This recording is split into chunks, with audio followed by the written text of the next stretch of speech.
we are finally going to start talking about something a little bit different in this. So for 5.4, we are going to talk about using technology. We're going to find domains and ranges of inverse trig functions. And more importantly, we're going to actually use these inverse trig functions now. So when we're using a calculator to do all of these values, so we want the inverse cosine of negative 0.4. So first of all, it says it wants it in radians, so we need to make sure we're in radians on our calculator. And then we want the inverse cosine, it's just above the normal cosine button, of negative 0.4.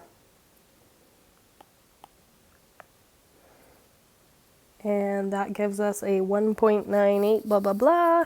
And it says to the nearest thousandth place, so that's 3. So 3 decimal places would be 1.982. And then arc sine, remember that's the inverse sine of 0.23. So this one's going to be 0.232. Okay, arc cotangent is kind of fun because there's not a button for this on your calculator. So you need to recognize that this is asking you about the cotangent of theta equaling negative 2. And then you have to recognize that cotangent is 1 over the tangent, which means that normal tangent would equal negative 1/2. So this is what we can actually plug into our calculator. Okay. So we do the inverse tangent of negative 1/2, and it gives us negative 0.464. Okay, cosecant's the same way. You have to be able to recognize that this needs to be adjusted a little bit. So this is really the inverse sine of negative 2 over 3. Okay, so sine and cosecant are 1 over the other, right? So cosecant is 1 over sine, which means it would flip, and we can flip that inside. So then we do the inverse sine of negative 2/3, and we get negative 0.730. Okay, so here is a list of all the domain and ranges of all of them, in case it's helpful to you. Okay, but what I want to talk about here is what this would actually do. Think about transformations. That is a shrink by 5, right? So if the normal domain of arc cosine is negative 1 to 1, but we want to shrink it down, then our domain would just be 1/5, negative 1/5 to positive 1/5. You can also think about it this way. You can set 5x equals to negative 1, and also 5x equal to positive 1, and solve for x in both cases. And this will give you both ends. Okay? So either way that you want to think about that, if you want to think about it algebraically, or if you want to think about it like a transformation, answer comes out the same. So this one is kind of interesting too. So I'm going to right off the bat rewrite because I don't like how this is formatted. So remember, when we have transformations, you would have to factor out whatever's there. So you're going to have negative 7, you're going to have an x, and then you're going to have a minus 3/7, and then plus 5. So there's kind of a lot going on there. So that is reflected because of the negative. That is shrunk by 7. That is also shifted to the right by 3/7, and then 5 up. Okay, but with tangent, because we're talking about inverse tangent here, the domain is all real numbers. None of this would do anything that would change that. This is still all real numbers. Okay? Okay, arc sine. Arc sine's domain is from negative 1 to 1. So we need it to be within -1 and 1. So x squared, well, uh-oh, this is never going to happen, okay? It can't. But on this side, we get a plus or minus the square root of 1/2. Okay.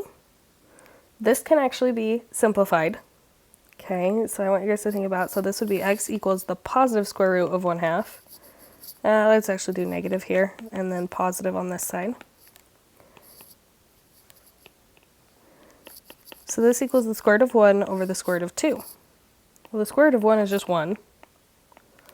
And then if we rationalize this, we end up with square roots of 2 over 2, which looks a little bit more like something we're used to seeing in regards to trig, so that's why we do it. And then this one, you can follow the same steps, but it comes out as x equals negative square roots of 2 over 2. So the domain that we would use here would be negative square root of 2 over 2 to positive square root of 2 over 2. Okay. This one I'm going to think about more like a transformation. This is telling us to go left 2. So secant is from -infinity to -1 and from 1 to infinity. But if we go left 2, then this -1 is also going to go left 2, and this 1 is going to go left 2. So you can think about it like this. X plus 2 was supposed to equal -1. X plus 2 was supposed to equal +1. If we shift left 2 here, that's going to be -3. And that's going to be -1. So this one would be from -infinity to -3, and also from -1 to infinity. Okay. All right. So if you guys remember, then this would be, if we're trying to find the angle, we would use tangent, because tangent is equal to the opposite over the adjacent. And then we'd put it in our calculator, and that would give us our theta. And in radians, it's about 1.052. If you did it in degree mode, it would be 60.26 degrees. And I'm good with either, okay? It doesn't matter. It didn't specify, so you can do it in either. I think more often than not, it would probably be degrees, but it's up to you. So now we're going to get into a couple word problems here. At Cliffs of the Insanity Point, the Great Sasquatch Canyon is 7,117 feet deep. From that point, okay, so here we go. We've got our canyon here. Okay. So here's our little observation place. And we know it's 7,117 feet up from the bottom. And we know that at a location 10 miles away from the base, keep in mind that's feet, and what they want to know, what's the angle of depression made by the line of sight from the canyon edge to this fire. So here's your fire. And this is us. We're looking down at it, right? So what it wants us to find, here's your line of sight. What it actually wants you to find is this angle. Okay. Now you can think about it as this angle and do it that way, and that's fine. Or you can draw this other triangle and do it this way, and it really doesn't matter. But you need to keep in mind that this is 10 miles, this is 7,117 feet. So we do need to take care of that issue. So the tangent of theta is equal to 7,117 over 10, except for that it's not really 10, it's 10 miles. So we're going to put that in feet. So 10 times by 5,280. Okay. So then all we have to do is put this in our calculator. We take the inverse tangent of 7,117 divided by 10 times 5,280. And it's going to spit out an answer to us. And in degrees, make sure you're in degrees, it's going to be about 7.7 degrees. Okay. So from normal eyesight down, it's about 7.7 degrees. Okay. Now we've got a 13-foot ladder leaning against the side of a house. So here's your house. Cute little house here. We've got this ladder leaning up against the side of the house here. And we know that the ladder itself is 13 feet long.